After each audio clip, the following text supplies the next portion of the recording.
স্বস্তিতে প্রাথমিক স্কুলের শিক্ষকরা ৩২,০০০ শিক্ষকের চাকরি বাতিলের সিঙ্গল বেঞ্চের নির্দেশ খারিজ কলকাতা হাইকোর্টের বিচারপতি তপব্রত চক্রবর্তী এবং বিচারপতি ঋতব্রত কুমার মিত্র ডিভিশন বেঞ্চে ৩২,০০০ প্রাথমিক শিক্ষকের চাকরি বাতিলের বিপক্ষে হাইকোর্ট।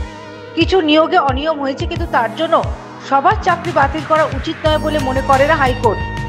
আদালতের এই রায়দানের পরই এক্স হ্যান্ডেলে শিক্ষামন্ত্রী ব্রাত্য বসু লেখেন, আজকে মহামান্য হাইকোর্টের ডিভিশন বেঞ্চের রায় পরিপ্রেক্ষিতে প্রাথমিক শিক্ষা পর্ষদকে অভিনন্দন জানাই।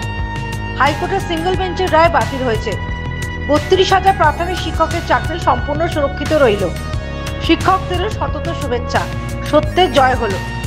হাইকোর্টের রায়কে স্বাগত জানালেন মুখ্যমন্ত্রী মমতা বন্দ্যোপাধ্যায়। রায় ঘোষণার পরে মমতা বলেন, বিচার ব্যবস্থাকে সম্মান করি। আমি খুশি যে আমাদের ভাই বোনেদের চাকরি বহাল রয়েছে।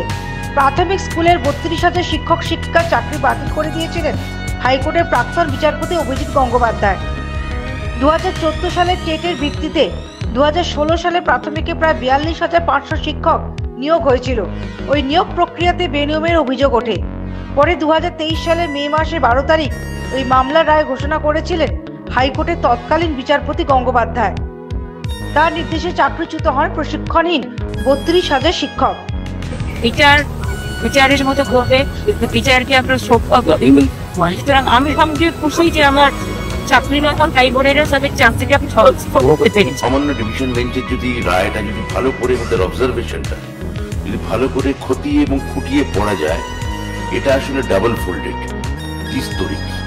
একটা স্তর ৩২,০০০ বাংলার ভাই বোনদের শিক্ষকদের চাকরি সুরক্ষিত রাখলো, আরেকটা স্তর দ্বিতীয় স্তর যেটা দেখা যাচ্ছে না, সেটা হচ্ছে ছত্রে ছত্রে সিঙ্গল বেঞ্চের রায়কে সমালোচনা করলো।